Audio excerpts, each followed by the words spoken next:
কথা বলবো? আমি তো সংসারের সব কাজ গুছিয়ে রাখি, তাও তুমি আমার বাপের বাড়ি যেতে দাও না কেন বলো তো? তোমার সাথে না আমার ঝামেলা হয়, না আমার তোমার সাথে ঝামেলা হয়, তাও তুমি এই বাড়িতে আমার আটকে রেখেছো কেন মা? তুমি গন্ডগোল ঝামেলা করো না মানে? তাহলে তুমি এখন আমার সাথে কি করছো? কোথাও যাওয়া হবে না, তুমি যাও ঘরে, যাও ঘরে গিয়ে বসো গে। ওমা, তোমার বৌমা হালি করে বেশি কথা বলি ফেলছে না মুখে মুখে? তুই নিজের চোখে দেখ একটু, তোর বউকে মুখে মুখে উত্তর দেয়। তারাও তোমার বৌমার আজকে ব্যবস্থা করছে আমি। এ না তোমার বেডিং পত্র, বেরিয়ে যাও আমার বাড়িতে। আর কোনদিন যেন তোমার আমাদের বাড়ি না দেখি। যেই দিন তোমার জ্ঞান বুদ্ধি হবে সেই দিন তুমি আমাদের বাড়ি আসবে। বেরো আগে বেরো, ঠিক আছে? তোমার এবার ভালো হয়েছে, এবার আমি একটু শান্তি পেয়েছি। অনামিকা, দেখছিস তো তোর দাদা কিরাম ভালো, তোর বৌদির পর জব্দ করতে পেরেছি আমি। কোথায় তুমি বৌদি জব্দ করতে পারলে? বৌদি তো তোমার বোকা বানাইতে বাপের বাড়ি চলে গেছে। এই আমার বোকা বানাইছে মানে?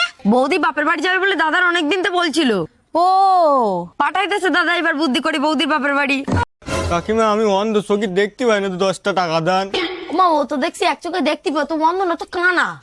ঠিক আছে কাকিমা, তাহলে 5 টাকাই দেন। মিথ্যে কথা বলে তোদের সবসময় টাকা চাওয়া, দাঁড়া তোর দেখাচ্ছি মজা।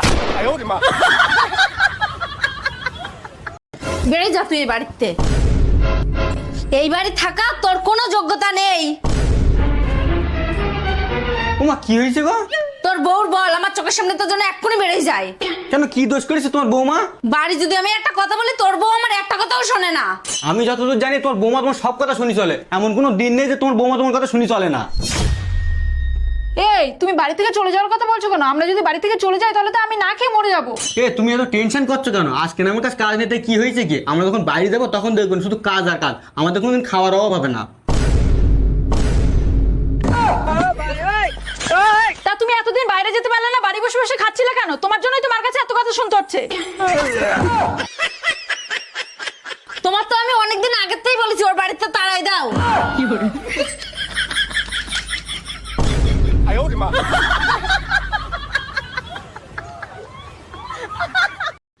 এরাউল, আজকে পরের জন্য এই অনলাইনে আর কোনো কিছু অর্ডার দিবি না। কেন, কি হয়েছে? এরা সব ভুলভাল জিনিস দেয়, একটাও সঠিক জিনিস দেয় না। কেন, তুমি কি আবার অনলাইনে অর্ডার দিলে না কিছু? হ্যাঁ, তোর জন্য একটা জিনিস অর্ডার করলাম, এই দেখ। ও মা, এই শাড়ি তো তোমার ডেলিভারি দিয়েছে। শাড়ি তো এসে, তো শাড়ি না আমি কি করব? মেয়েটা তো আসেনি। আমি আর ভাবলাম শাড়ির সাথে মেয়েটা আসবে, মেয়েটা আসলে তোর সাথে বিয়ে দিতে পারতাম। দেখ, আমি আর অনলাইনে কিছু অর্ডার দেবো না। এ অনামিকা, তোর দাদার মন খারাপ করে বসে আছে কেন রে? কি হয়েছে ওর? ও মা, ওইটি যে মেয়েটার সাথে প্রেম করতে নয়, মেয়েটাও ছেড়ে চলে গেছে। এ কেন রে? ওই মেয়ে তোর ছেড়ে চলে গেছে কেন? আমাদের ওই ভাঙা ছোট বাড়ি দেখি। তুই যখন ওই মেয়ের সাথে প্রেম করলি তখন ওই মেয়ে দেখিনি তোর ভাঙাচোরা বাড়িটা? বাদ দাও অনামিকা, ওর কোনো দোষ নেই, দোষ তো সব আমার। আমার যে বয়সে ভবিষ্যৎ নিয়ে ভাবা উচিত ছিল, সেই বয়সে ওই মেয়ের পিছনে ঘুরে বেড়াতাম আমি। শোনো মা, ওই মেয়ের আমি অঙ্কর ভেঙেই ছাড়বো, এবার কিছু তৈরি হয়ে তারপরে মুখ দেখাবো আমি। যাই হোক, এতদিন পরে তুই একটা বেটা ছেলের মতো কথা বললি। ওইসব মেয়েদের নিজের পায়ে দাঁড়ায় তারপরে জব্দ করতে হয়। আমাদের ভাঙাচোর বাড়ি দেখি ছেড়ে চলে গেল না। দাঁড়া, ওর আমি দেখাচ্ছি। কালকে ভোর 5টার সময় ডেকে দেবো, দরকার পড়লে আমি ওভার টাইম করবো। অনামিকা, কালকে ভোর 5টার সময় উঠি তো দাদার জন্য টিফিন বানাই দিবি। অনামিকা, আমার জন্য টিফিন বানাতে হবে না, আমি খাবো না, আমি খালি পেটে থাকবো। এ তুই না খেয়ে কাজ করবি কি করি? আমি যে কাজ দেবো তোমাদের কিটা বলিছে? এ দা, তা তুই অত সকালে উঠে যাবি কোথায়? জিম করতে যাবো, বডি বানাবো, বডি। ও মা, মা, কি হয়েছে? ছাগলের মতো চেঁচাচ্ছিস কেন? আমার খিদে লেগেছে, ভাত দাও। এই এখনো ভাত তো রান্না করতে পারিনি। আমি খাবো কি তাহলে এখন? এই এখানে নাচ আছে, ওইদিকে গিয়ে দেখ তোর বোন রান্না করছে। আজকে সূর্য কোন দিক তোর বোনও ভাত রান্না করছে, যাই তো।